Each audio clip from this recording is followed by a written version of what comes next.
Welcome to a Musoff channel. Now I want to review the previous topic about the top 10 best waterfalls in the world.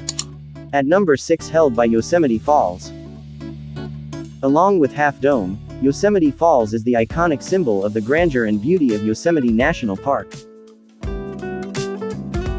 With such a groundswell of visitation and interest, this established the chain of events that would ultimately result in the Yosemite becoming a California state park in 1864.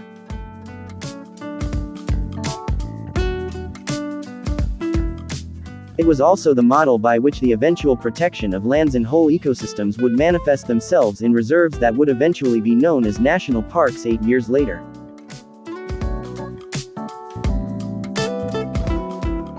Yosemite Falls drops in 3 major stages. First stage, a steep climb, is well rewarded with close-up views of Upper Yosemite Fall and distant views of Half Dome and other Sierra Mountain peaks. Along the hike, enjoy a bird's-eye view of Yosemite Valley's meadows and the meandering Merced River.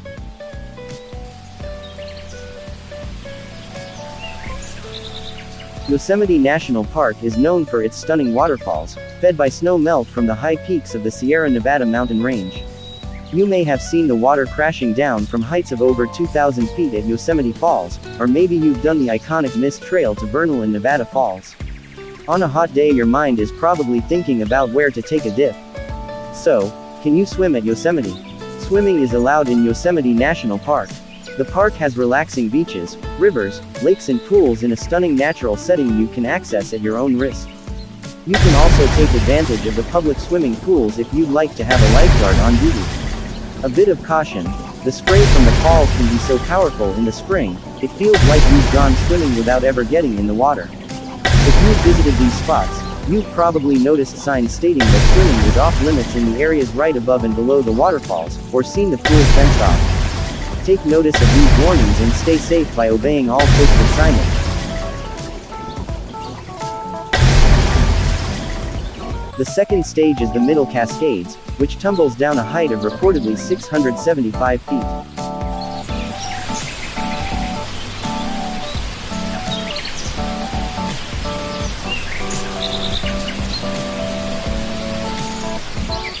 The Middle Cascade reaches a height of roughly 100 feet.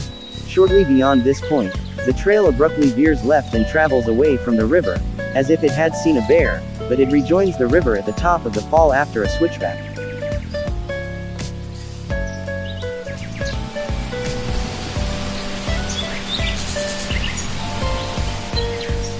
When hiking in areas with swiftwater, stay on the trail and away from the water. Rocks along rivers and creeks are extremely slick when dry, and even more so when wet. Many visitors slip on slick rock every year and a few are swept away, often suffering serious injuries or death. Look where the current will take you before approaching the water. Even water that looks calm can have powerful, often deadly.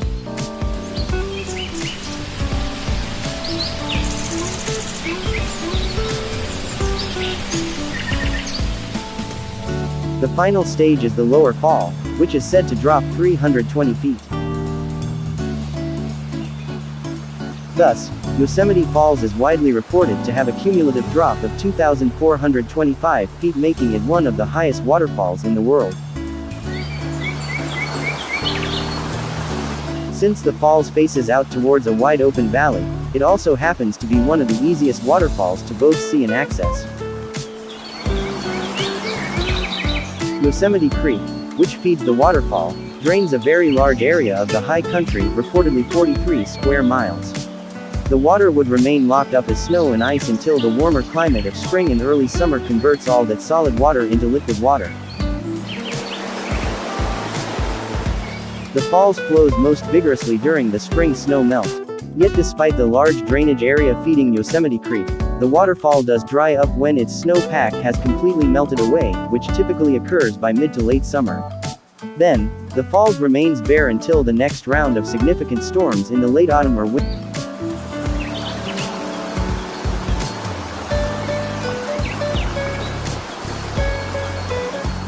And thus you'll gain a better appreciation of your time spent in Yosemite in addition to a better appreciation of the waterfall itself.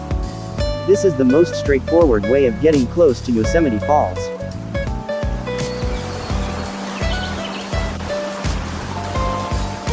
The walk begins right across the north side drive from Yosemite Lodge. It's pretty much paved almost the entire way, roughly a quarter mile, so there's even wheelchair access to see the lower Yosemite Falls.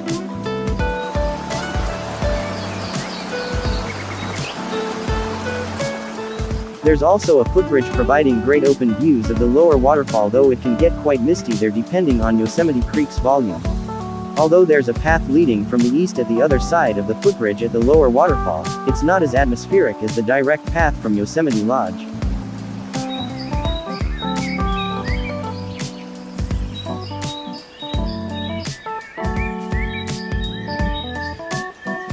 You just don't get to see the entire waterfall together as much as you would if you did it the way I'm advocating.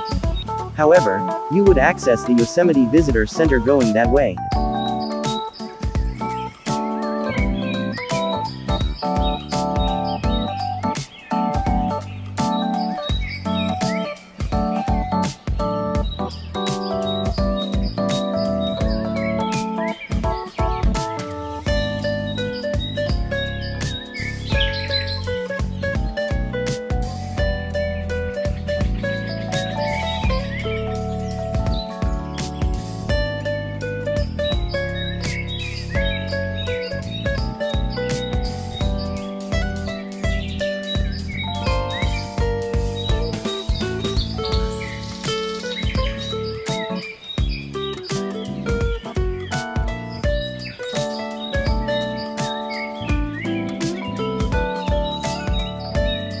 Just the fact that it was a long and tiring hike with some serious elevation gain made us appreciate just how tall this waterfall really was.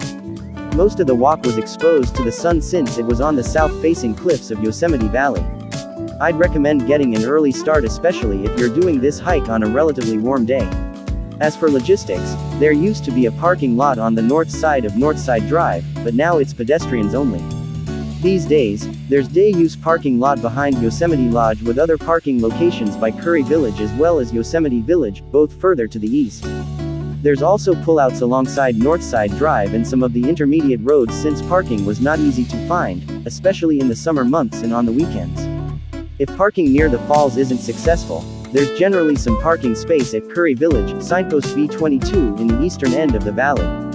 And if that's not successful, then you'd have to resort to trying to find roadside parallel parking wherever you can.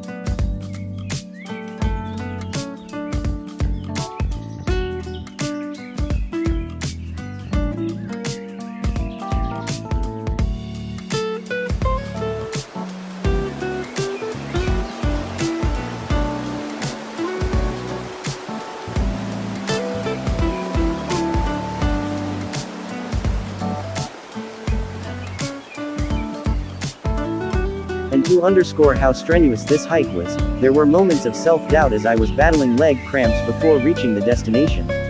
Especially pay attention when it starts to complain about something.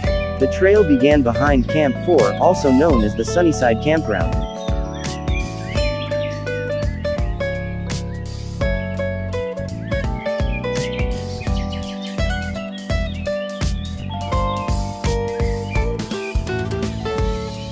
Camp 4 is a campground in Yosemite National Park. It became notable after World War II as the hangout for rock climbers, with many spending months there, not necessarily legally. It is located near Yosemite Falls, on the north side of the valley.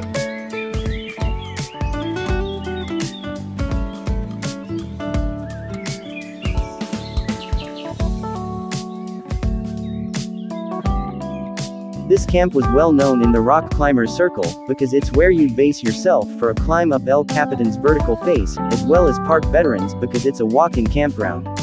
It was about a 1/4 mile west of the walkway to lower Yosemite Falls.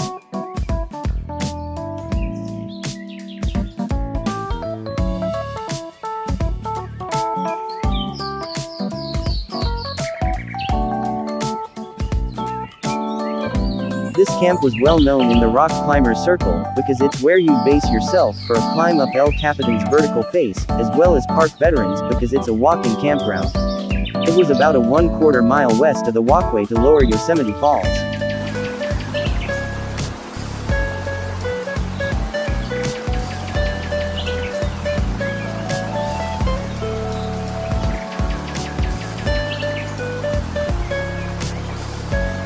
The trail then made a turn and headed closer to the upper Yosemite Falls.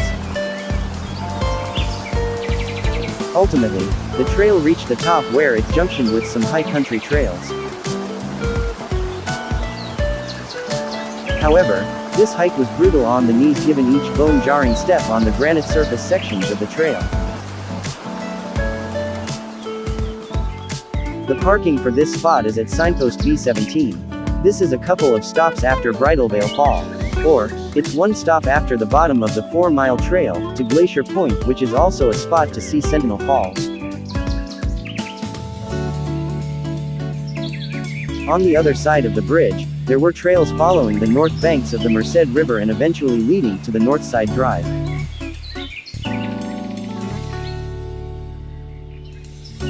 But not far to the east side of the bridge was a shallow part of the river where the kids really enjoyed cooling off and playing in the water.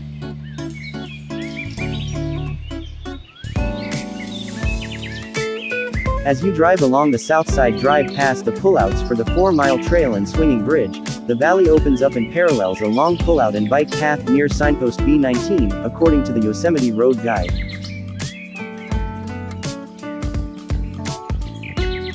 Given the size of this pullout, there's plenty of space and time to pull over here. I believe somewhere near the end of this stretch not far from the Yosemite Chapel, I recall there's a bridge crossing over the Merced River.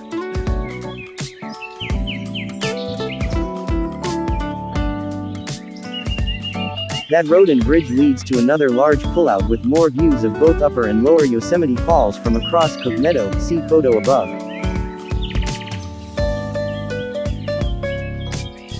Beyond this parking lot, I believe the road continues into Yosemite Lodge as well as connecting with the North Side Drive.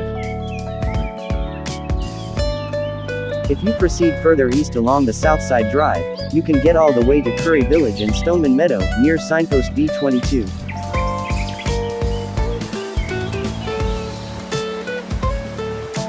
Here, you can see the upper Yosemite Falls from a distance at an angle over the easternmost of the grassy meadows in Yosemite Valley.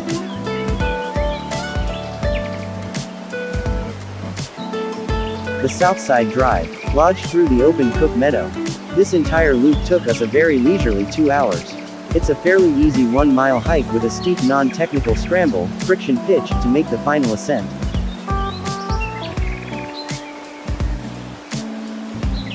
The summit was also once famous having a picturesque lone Jeffrey pine tree, which was a popular landmark to frame high country panoramas.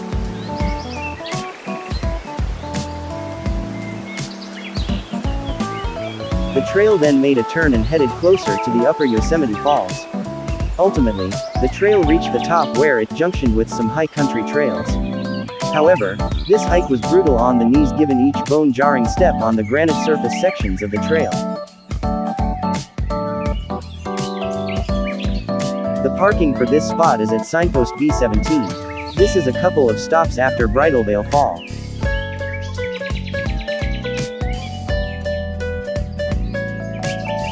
Or, it's one stop after the bottom of the 4-mile trail, to Glacier Point, which is also a spot to see Sentinel Falls.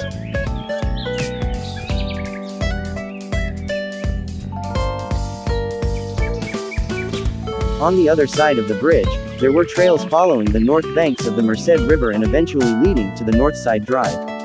But not far to the east side of the bridge was a shallow part of the river where the kids really enjoyed cooling off and playing in the water. As you drive along the South Side Drive past the pullouts for the 4-mile trail and swinging bridge.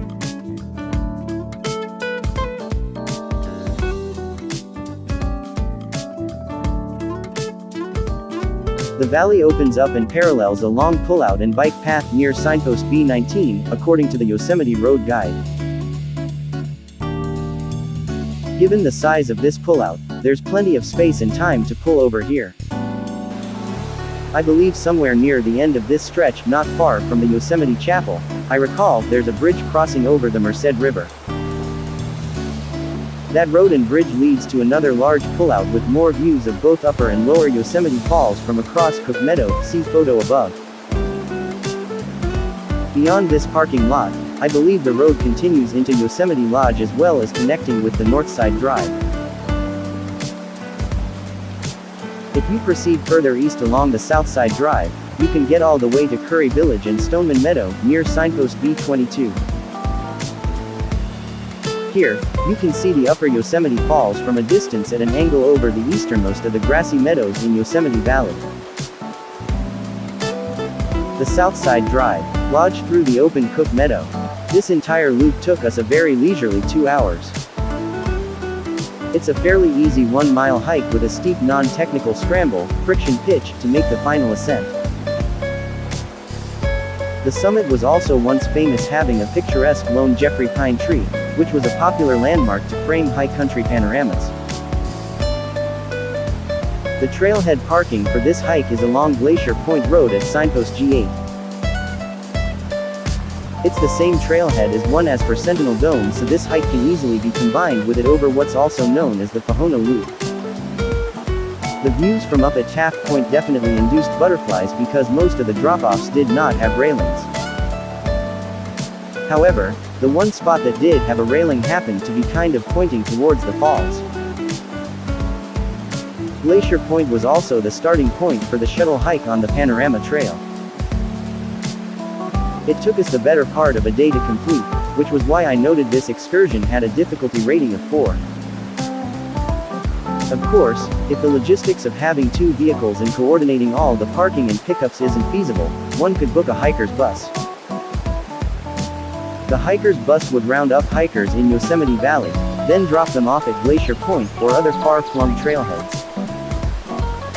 That climb ultimately allowed us to reach the panorama cliffs overlooking the backside of Half Dome, Liberty Cap, and Nevada Falls.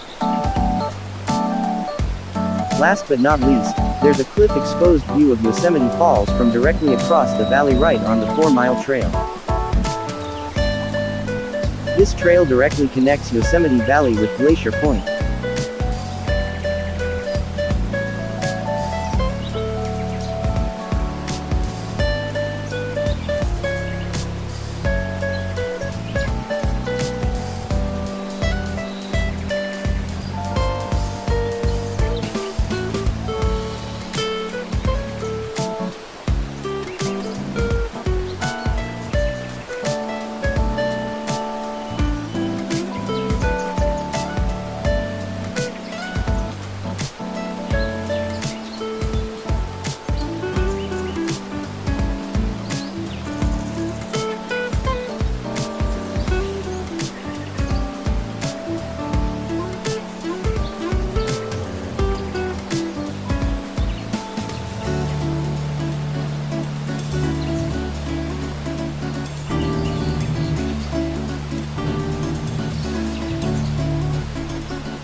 Thank you for watching. Watch the next video, with the next waterfall topic.